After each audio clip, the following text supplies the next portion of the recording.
Hello students, आज के next topic में हम स्प्रेडशीट इलेक्ट्रॉनिक स्प्रेडशीट में नेक्स्ट टॉपिक है हमारा एंटरिंग डाटा। एंटरिंग डाटा यह है कि सेल के अंदर हम जब कभी किसी वैल्यूज को पुट करते हैं, ठीक है, तो उसको हम कहते हैं डाटा को एंटर करना। ठीक है, तो एंटर डाटा यानी वो data in the worksheet practically in the cell. It is required to select the cell.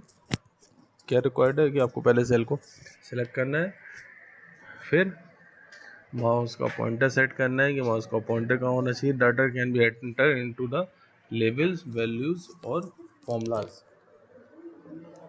देखिए सामने मैंने आपके सामने एक एग्जांपल मेंशन किया है, ये भी आपका बुक्स के अंदर ही मेंशन है, ठीक है। और आप इसको देख सकते हैं कि कॉलम ए में और रो हेडिंग में हमने लिखा है नेम, उसके जस्ट बगल में लिखा हुआ है क्लास। बी सेल में है तो सेल के रेंज ऑफ सेल क्या होगा, B1। नेक्स्ट है C1, थर्ड है ईमेल आईडी। तो डाटा का लेवल क्या होता है कि सेल के अंदर आप किसी वैल्यू को पुट करते हो, चाहे वो नंबर्स हो सकते हैं, अल्फ़ाबेट्स हो सकते हैं, टेक्स्ट हो सकता है, सिंबल्स हो सकते हैं। ठीक है, मैंने सारे एग्जांपल आपके सामने मेंशन कर रखे हैं कि नेम में देखिए कॉमनली टेक्स्ट का ही यूज़ होता है। क्लास में आप नंबर्स का भी यूज़ कर सकते हो, रोमन नंबर्स का भी यूज़ कर सकते हो। तो रोमन नंबर्स के लिए भी हम अगर कहते हैं 11 तो 11 हम कैसे लिखते हैं, 10th 1। सेक्शन में हम क्या लिखते हैं, ए। ईमेल आईडी के लिखी हमने, देखिए ईमेल आईडी सबकी होती है combination of text, numbers and symbols. तो यहाँ नंबर्स भी हैं, टेक्स्ट भी है और सिंबल भी है। सिंबल कौन सा है, @ फिर लॉजिकल ऑपरेशन क्या है यूज़ के रखा है, डॉट का जो हमने यूज़ किया है that is a logical operation. और उसके अलावा नंबर्स का यूज़ किया है टेलीफोन में। तो आप देख सकते हैं यहाँ पे ये जो मेंशन किया है मैंने, labels are left align by default. जब हम टेक्स्ट लिखते हैं तो उसमें जो लेवल्स होता है बाय डिफ़ॉल्ट लेफ़्ट है। क्लास में भी देखिए लेफ़्ट है, सेक्शन में भी लेफ़्ट है, ईमेल आईडी में भी लेफ़्ट है। लेकिन जब हम नंबर्स का यूज़ कहीं पे करते हैं तो उसका अलाइन क्या कहाँ पोजीशन आती है, राइट अलाइन। देखिए आपके सामने मेंशन है। प्रैक्टिकली भी करके देख लेते हैं, मैंने सिर्फ आपको दिखाता हूँ प्रैक्टिकल। ये देखिए,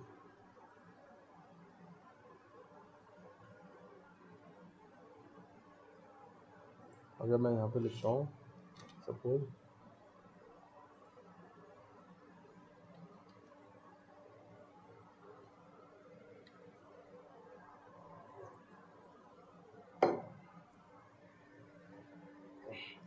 अल्फ़ाबेट, अगर मैं यहाँ पे टाइप कर रहा हूँ आपके सामने, तो आप देखिए पोजीशन ऑफ टेक्स्ट आ रही, ठीक है।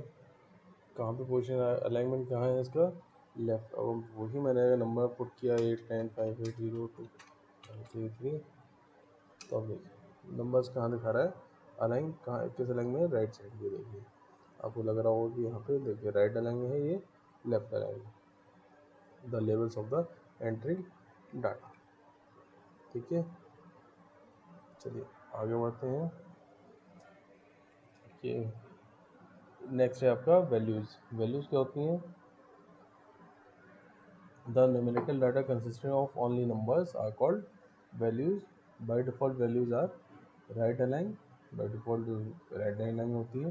The values forms, there are various forms of values such as integer, decimal and so on। यहाँ पे आपके सामने मेंशन कर रखा है कितने टाइप की वैल्यूज़ हैं।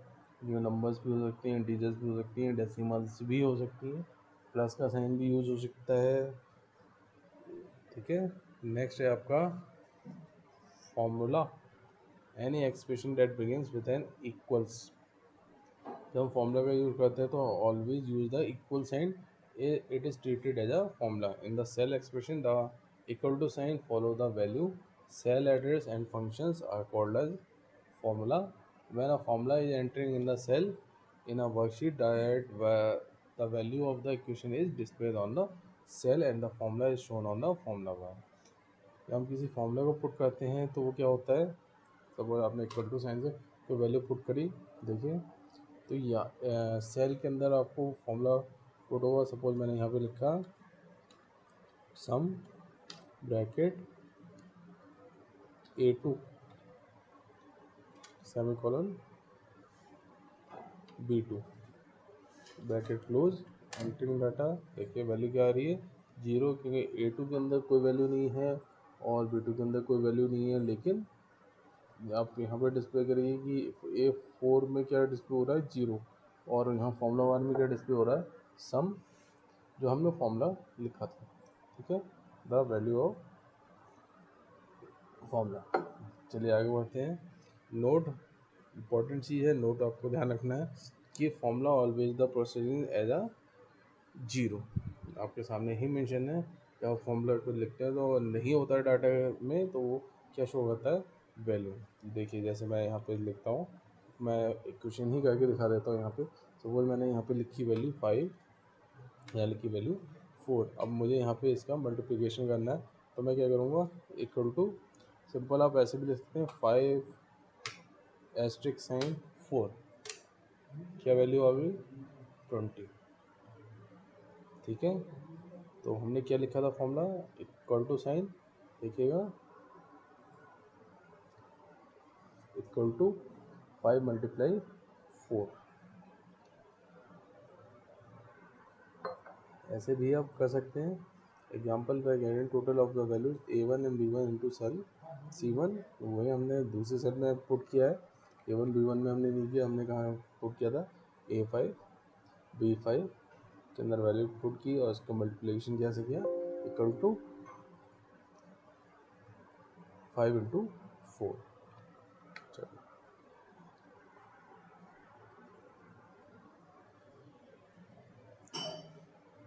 नेक्स्ट है आपका simple calculation using values and operators. Simple calculation आपके सामने मेंशन कर रखी है, जैसे ब्लो कर रखा है। सिंपल कैलकुलेशन क्या है, more than one operator can be included in the formula, let us how to evaluate the operators in the order. अगर आपको एडिशन करना है तो क्या फॉर्मूला यूज करेंगे इक्वल टू 23 प्लस 6, सब्ट्रैक्शन के लिए 0 माइनस 6 इक्वल टू -6। तो चलिए करके देख लेते हैं इन फंक्शंस को। एडिशन के लिए हम क्या करते हैं, यहाँ पे हमने यहाँ लिखा एडिशन 23 6, यहाँ वैल्यू आनी चाहिए 29। हम क्या करेंगे 23 प्लस 6 भी मेंशन करेंगे, तो क्या गया एडिशन 29। नेक्स्ट आपका सब्ट्रैक्शन इज 0 6, फॉर्मूला आप क्या लिखोगे 0 माइनस 6।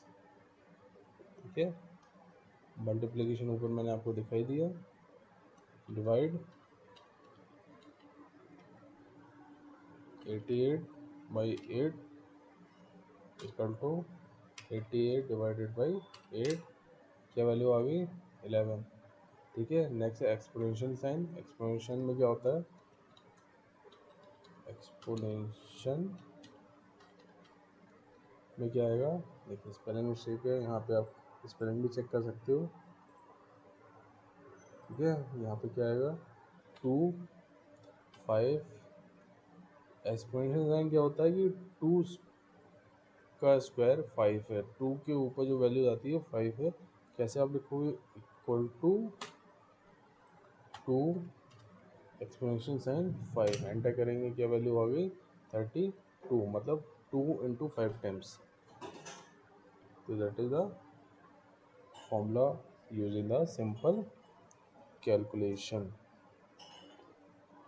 नेक्स्ट है use of bracket in the simple calculation. अगर ब्रैकेट्स का यूज कर रहे हो सिंपल कैलकुलेशन में तो करके देखते हैं। जैसे 4 प्लस 5 मल्टीप्लाई 3, तो यहाँ पे 4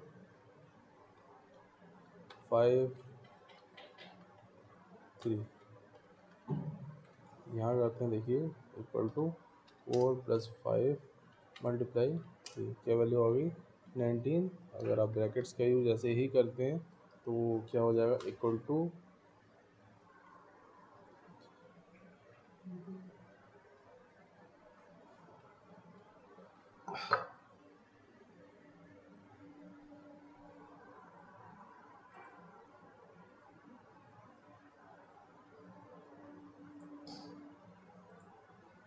इक्वल टू 4 प्लस, हम क्या करेंगे यहाँ पे ब्रैकेट का यूज करेंगे, equal to bracket 4 plus 5 bracket close multiply 3। अब क्या वैल्यू आती है देखिए, मीन्स समझ में आ गया होगा टॉपिक क्या है, बॉड मास। मैथ्स में आपने कैलकुलेशन पढ़ी होगी बॉड मास, तो ये उसके अकॉर्डिंग आपको कैलकुलेशन करके देता है। ठीक है, जिस वैल्यू को भी करेंगे वो बॉड मास के अकॉर्डिंग ही इस वैल्यू को पुट करेगा। ठीक है, तो फॉर प्रैक्टिस के लिए मैंने आपको दे रखा है evaluate the following questions using operators precedence and test the result in the spreadsheet. तो ये कैलकुलेशन आप अपने स्प्रेडशीट में करें, अपना सिस्टम ओपन करें, स्प्रेडशीट को लेबर ऑफिस कैल को डाउनलोड करें और डाउनलोड करने के बाद इसकी प्रैक्टिस करें। ये प्रैक्टिस करने के लिए मैंने आपको यहाँ पे एग्जांपल्स के साथ मेंशन कर रखे हैं, तो उसका यूज करें। Thank you.